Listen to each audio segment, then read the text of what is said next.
TGD science crash course का video number 2। इसकी हम एक वीडियो दे चुके हैं। थोड़ा वीडियो ज़्यादा लॉन्ग हो गई थी और लॉन्ग वीडियो थोड़ा लोग देखना कम पसंद करते हैं, टाइम इन्वेस्टिंग समझते हैं, क्योंकि वो 47 मिनट कुछ की वीडियो थी, ठीक है ना। तो ज़्यादा लेंथ थी वो, मैं उस पर डिफाइन करता चला गया, क्योंकि अब वीडियो जो है लगभग 10 मिनट की बनाएंगे, ताकि 10 से 15 मैक्सिमम वो उसमें ज़्यादा सहूलियत रहती है, ठीक है। तो वीडियो नंबर 2 हमारा जो टॉपिक्स चल रहा था, स्टार्टिंग में हमने परमाणु के बारे में ही बताया है। परमाणु अणु यहाँ तक केवल पहुँचे थे, परमाणु क्रमांक तक, ठीक है। उसके आगे इलेक्ट्रॉन, प्रोटॉन, न्यूट्रॉन की खोज पे आ गए थे। इलेक्ट्रॉन का प्रतीक ई है, प्रोटॉन का पी एन, न्यूट्रॉन का एन, स्मॉल एन। इनके आवेश के बारे में बात हो गई थी, आवेश कितना होता है ना। इलेक्ट्रॉन पर 1.6 गुणा 10 की घात माइनस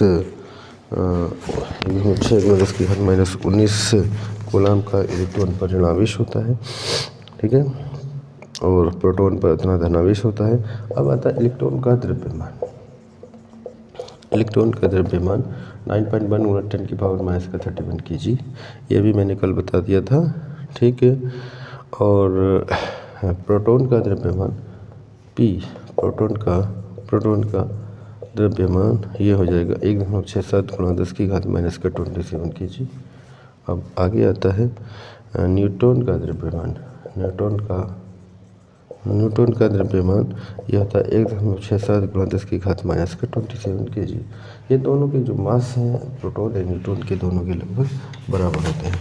अगला पॉइंट आता है द्रव्यमान संख्या। द्रव्यमान संख्या भी शायद बता दिया है। द्रव्यमान संख्या प्रोटॉनों की संख्या और न्यूट्रॉनों की संख्या के योग के बराबर होती है। समस्थानिक, समभारिक, समन्यूट्रॉनिक, जिसमें न्यूट्रॉनों की संख्या समान होती है। आगे आता है समन्यूट्रॉनिक, जिनमें न्यूट्रॉनों की संख्या समान होती है, उन्हें समन्यूट्रॉनिक कहते हैं। जिनमें न्यूट्रॉनों की संख्या समान होती है उन्हें क्या कहते हैं? उन्हें समन्यूट्रॉनिक कहते हैं। आगे आता है सम इलेक्ट्रॉनिक।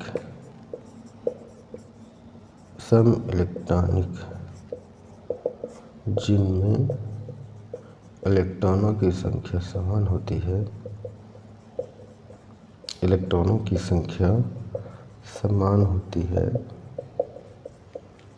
उन्हें सम इलेक्ट्रॉनिक कहते हैं,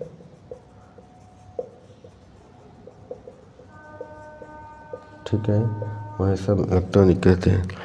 आगे आता है रदरफोर्ड का परमाणु मॉडल। इसके बारे में ज़्यादा तो नहीं कहेंगे, क्योंकि इसमें छोटा ही क्वेश्चन बन पाता है।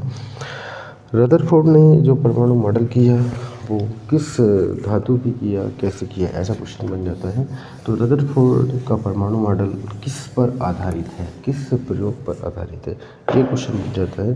तो रदरफोर्ड का परमाणु मॉडल अल्फा कण विकिरण प्रयोग पर आधारित है, ठीक है ना। रदरफोर्ड का परमाणु मॉडल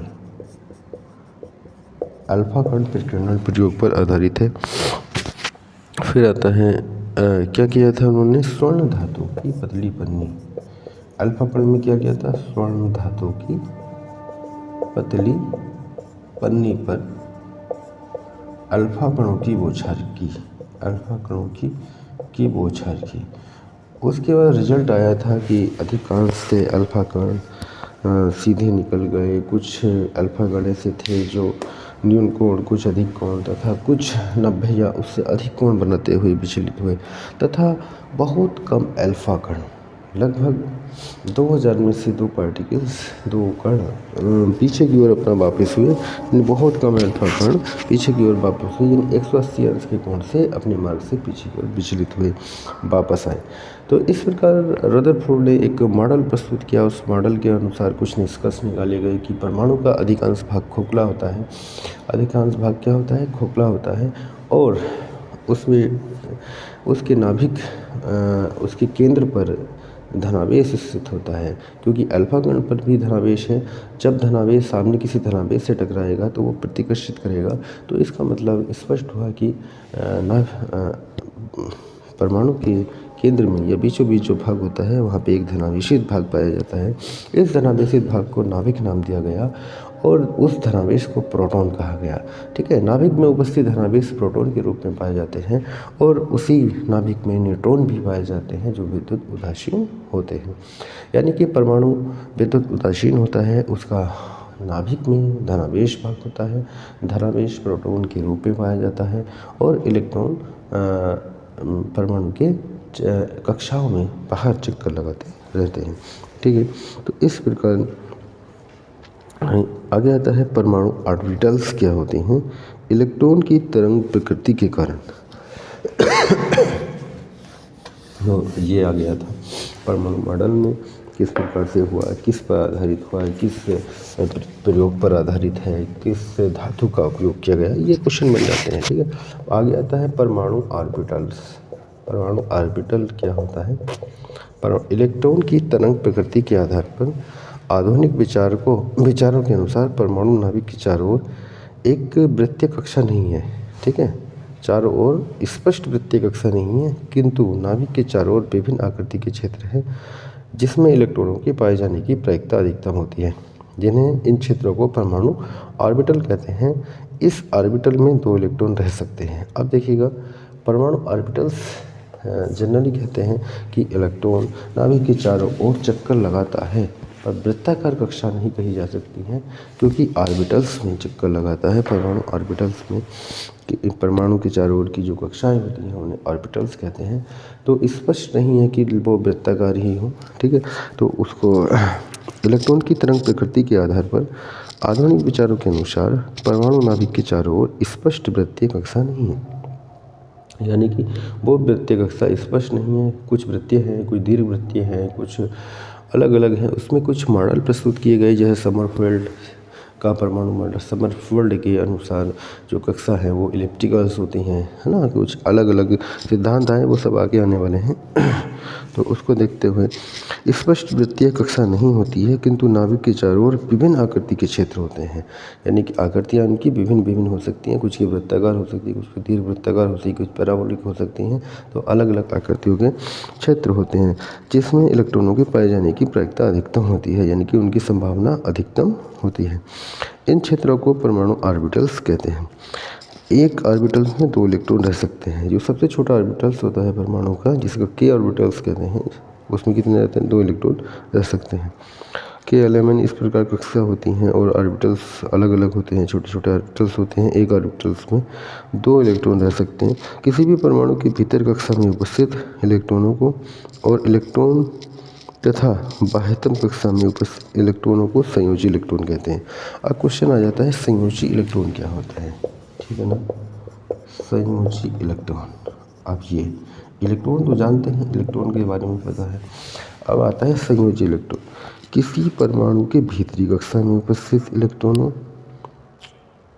को और इलेक्ट्रॉन तथा बाह्यतम कक्षा में उपस्थित इलेक्ट्रॉनों को, यानी कि कुछ इलेक्ट्रॉन होते हैं परमाणु की भीतरी कक्षा में उपस्थित होते हैं, कुछ बाह्यतम कक्षा में उपस्थित होते हैं।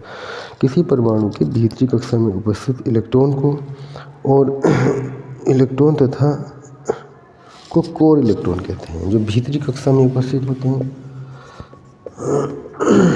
भीतरी कक्षा में उपस्थित इलेक्ट्रॉन इसको कहते हैं कोर इलेक्ट्रॉन। क्या कहते हैं, कोर इलेक्ट्रॉन। ठीक है, परमाणु की भीतरी कक्षा में उपस्थित इलेक्ट्रॉन कोर इलेक्ट्रॉन कहता है। और बाहरी कक्षा में उपस्थित इलेक्ट्रॉन को क्या कहते हैं, संयोजी इलेक्ट्रॉन कहते हैं। अगर क्वेश्चन आ जाता है संयोजी इलेक्ट्रॉन क्या है या कोर इलेक्ट्रॉन क्या है, ये अलग सा वर्ड दिख रहा होगा, कोर इलेक्ट्रॉन और संयोजी इलेक्ट्रॉन। तो परमाणु की जो भीतरी कक्षा है उसमें पाए जाने वाला इलेक्ट्रॉन कोर इलेक्ट्रॉन कहलाता है और बाह्यतम कक्षा में संयोजी इलेक्ट्रॉन पाया जाता है। क्योंकि पढ़ा तो आप लोगों ने भी है, सब कुछ पढ़ा है, परंतु क्वेश्चन जो पैटर्न से आता है वो थोड़ा सा हट के आता है। ये जो चीज़ें नहीं देखे होते हैं वहाँ से आता है। ठीक है ना, तो क्वेश्चन का ढंग थोड़ा बदला होता है और उसी में क्वेश्चन हो नहीं पाते। तो भीतरी कक्षा में उपस्थित इलेक्ट्रॉन एंड बाह्यतम कक्षा में उपस्थित इलेक्ट्रॉन। आगे आता है टॉपिक हमारा जैसे कि क्वांटम संख्याएं क्या होती हैं। क्वांटम संख्याएं आने वाला है। क्वांटम संख्याएं 4 प्रकार की होती हैं, ठीक है, ये तो सबने पढ़ा होगा। मुख्य क्वांटम संख्या, द्विवंशी क्वांटम संख्या, चुंबकीय क्वांटम संख्या तथा चक्रण क्वांटम संख्या। तो क्वांटम संख्या जिन संख्याओं द्वारा परमाणु में इलेक्ट्रॉनों की ऊर्जा एवं स्थिति का वर्णन किया जाता है, क्वांटम संख्या कहते हैं। क्वेश्चन आया, क्वांटम संख्याएं निर्धारित करती हैं परमाणु की ऊर्जा तथा स्थिति, या ऐसे क्वेश्चन बन जाएगा, क्वांटम संख्याएं निर्धारित करती हैं। क्या निर्धारित करती हैं? निर्धारित करती हैं परमाणु की ऊर्जा, परमाणु की, ऑप्शन बना दे, ऊर्जा एवं स्थिति या केवल ऊर्जा, परमाणु की ऊर्जा एवं स्थिति, ठीक है, ऊर्जा और स्थिति को निर्धारित करती हैं। तो क्वांटम संख्याएं होती हैं परमाणु की ऊर्जा और स्थिति को, दोनों को निर्धारित करती हैं। क्वांटम संख्या 4 प्रकार की होती हैं। नंबर 1 मुख्य क्वांटम संख्या, यह इलेक्ट्रॉन की मुख्य ऊर्जा स्तर को प्रदर्शित करती है। तो पहली है प्रिंसिपल क्वांटम संख्या, यानी कि मुख्य क्वांटम संख्या। ये क्या करती है? इलेक्ट्रॉन की मुख्य ऊर्जा स्तर को, ये मुख्य ऊर्जा स्तर को प्रदर्शित करती है। इसे स्मॉल n से प्रदर्शित करते हैं। मुख्य ऊर्जा स्तर को प्रदर्शित करती है। n का मान ऊर्जा स्तर के आकार को दर्शाता है। देखो ये पॉइंट जो दिया है, n से प्रदर्शित करते हैं, इसका मान 0 से n-1 इस तरह से हो सकता है, मतलब इसका मान n से प्रदर्शित करती है। ये तो हो गया, स्मॉल n से प्रदर्शित करती हैं, n शो करेंगे कौन सा मुख्य ऊर्जा स्तर है। अब बात आती है, n का मान ऊर्जा स्तर के आकार को दर्शाता है। ये है मेन पॉइंट, n का मान, ये मेन पॉइंट है। n का मान ऊर्जा स्तर के किसको दिखाता है? आकार को दर्शाता है, ठीक है। n का मान ऊर्जा स्तर के आकार को दर्शाता है। दूसरा है द्विवंशी क्वांटम संख्या। द्विवंशी क्वांटम संख्या क्या होती है? यह उप ऊर्जा स्तर को प्रदर्शित करती है। किसको प्रदर्शित करती है? उप ऊर्जा स्तर को प्रदर्शित करती है। द्विवंशी क्वांटम संख्या को स्मॉल l से प्रदर्शित करते हैं, ठीक है, और इसमें उप ऊर्जा स्तर को प्रदर्शित करती है। ऑर्बिटल की आकृति को दर्शाता है, और इसका मान l बराबर होता है 0 से n-1 तक। ये क्या करता है? ऑर्बिटल की आकृति को दर्शाता है, ठीक है। नंबर 3 है चुंबकीय क्वांटम संख्या, इसे स्मॉल m से प्रदर्शित करते हैं। चुंबकीय क्वांटम संख्या है, ये कक्षकों को प्रदर्शित करता है। किसको प्रदर्शित करता है? कक्षकों को प्रदर्शित करता है, ठीक है। कौन कौन सी कक्षक हैं? m से प्रदर्शित करते हैं, और l के लिए m का मान l पर निर्भर करता है। तो m का जो मान होते हैं -l से +l तक, या कह सकते हैं +l से -l तक, ठीक है। m का मान l पर डिपेंड करता है। चौथा आता है हमारा चक्रण क्वांटम संख्या, यानी स्पिन क्वांटम नंबर, ठीक है। नंबर 4 है चक्रण क्वांटम संख्या, यानी स्पिन क्वांटम नंबर, पर इसे स्मॉल s के साइज स्मॉल s से निर्भर करते हैं। ये दिख रहा होगा, डायरेक्शन को, दिशा को प्रदर्शित करती है। दिशा एक इधर या इधर दिशा को प्रदर्शित करती है इलेक्ट्रॉन की डायरेक्शन। s के जो मान होते हैं +1/2 एंड -1/2 होते हैं। s का मान पॉजिटिव है, यानी कि इस तरह से होता है। इस वाले के लिए +1/2 और इसके लिए -1/2, यानी कि एक ऑर्बिटल में 2 इलेक्ट्रॉन है, पहला और दूसरा। पहले के लिए s का मान +1/2 होता है और दूसरे के लिए -1/2 होता है।